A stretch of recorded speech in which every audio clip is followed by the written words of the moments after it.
Welcome to my YouTube channel beauty and wellness. आज हम बात करेंगे ब्लीच के बारे में कि ब्लीच हमें करनी चाहिए या नहीं करनी चाहिए, या ब्लीच से किस तरीके के रोगों को हम छुपा सकते हैं, और ब्लीच किस किस टाइप की होती है, या ब्लीच के प्रकार कितने होते हैं। आज हम इनके बारे में बात करेंगे।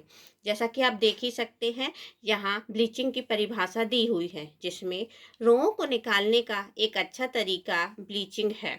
ब्लीचिंग से त्वचा के रोएं का रंग हल्का हो जाता है। यदि रोएं कम हों और उन्हें निकालना ना हो तो उन्हें ब्लीचिंग से छुपाया जा सकता है। अब हम जानेंगे कि ब्लीच करने के कितने प्रकार होते हैं, या ब्लीच कितने प्रकार की होती हैं।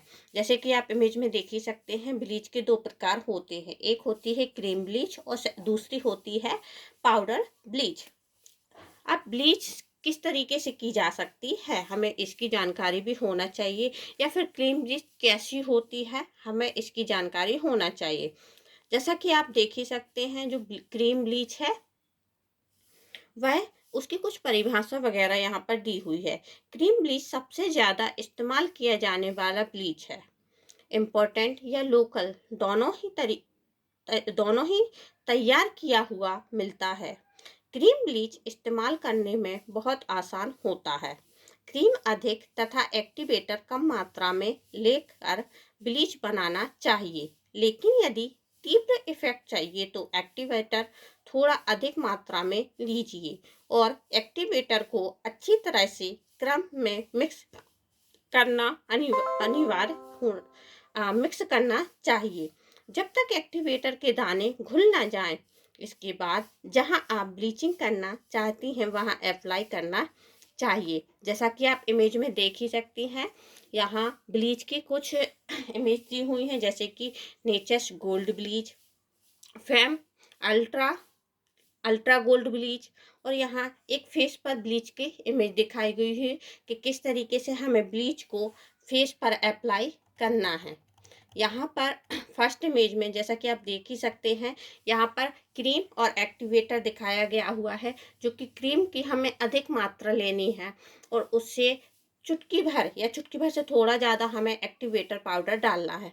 अगर हमें चेहरे पर तीव्र इफेक्ट है, या फिर जिस भी हैंड पर या लेग्स पर या बॉडी पर हम ब्लीच कर रहे हैं, अगर हमें तीव्र इफेक्ट चाहिए तो एक्टिवेटर को हम थोड़ी अधिक मात्रा में डालेंगे। अब हम बात करेंगे पाउडर ब्लीच के बारे में कि पाउडर ब्लीच क्या कहलाता है, और यह किस तरीके से हमें अप्लाई करना चाहिए।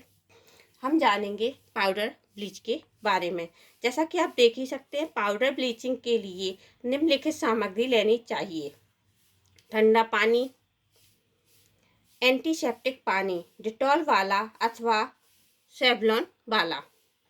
इसके बाद हम लेंगे ब्लीचिंग पाउडर 1 चम्मच, अमोनिया से 4 या 8 बूंदे, हाइड्रोजन पेरोक्साइड पेस्ट बनाने के लायक। जैसा कि आप इमेज में देख ही सकते हैं, ब्लीचिंग का पाउडर लिया गया है, अमोनिया से 4 से 8 बूंदे डाली गई हैं, और हाइड्रोजन पेरोक्साइड की पेस्ट बनाने लायक हमने उपयोग में लाया है। अब इसको मिक्स कर लेंगे।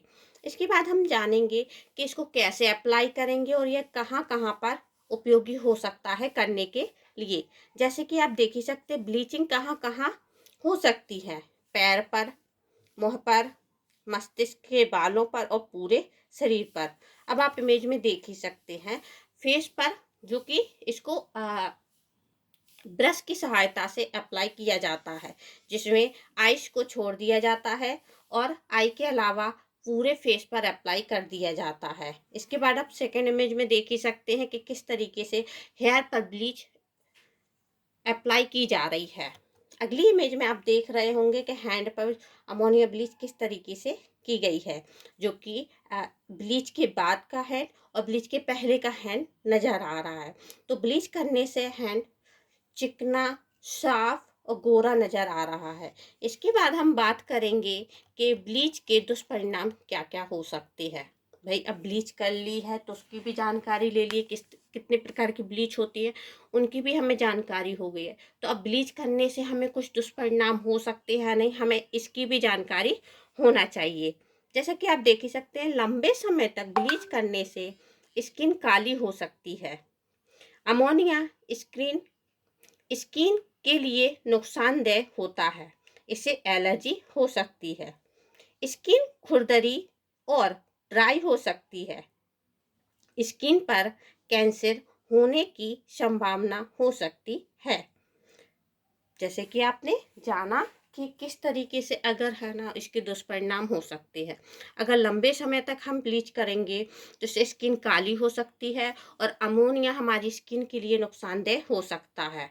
तो इसे ज़्यादा मात्रा में नहीं करना चाहिए और इससे कैंसर रोग होने की संभावना भी हो सकती है। और अगर हम ज़्यादा ब्लीचिंग करेंगे तो हो सकता है स्किन चिकनी की जगह खुरदरी हो जाए।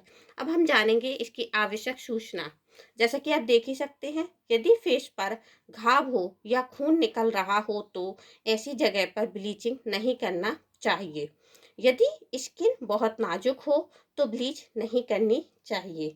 ब्लीचिंग नहीं करनी चाहिए, किसी अनुभवी ब्यूटिशियन से ही करानी चाहिए। जैसा कि आप जानते हैं, यदि फेस पर घाव है या खून निकल रहा हो तो ऐसी स्थिति में वहाँ पर ब्लीच को अप्लाई नहीं करना चाहिए। अगर किसी की स्किन नाजुक या पतली है या उसको रेडनेस होती है तो ऐसी समय में भी या ऐसी स्किन वालों को भी ब्लीचिंग नहीं करनी चाहिए। और अगर करने हैं तो अपने अनुभवी ब्यूटिशियन की सहायता से ही करानी चाहिए, जिससे कि उनको आगे चल के कोई दुष्परिणाम स्किन पर ना भुगतना पड़े। धन्यवाद।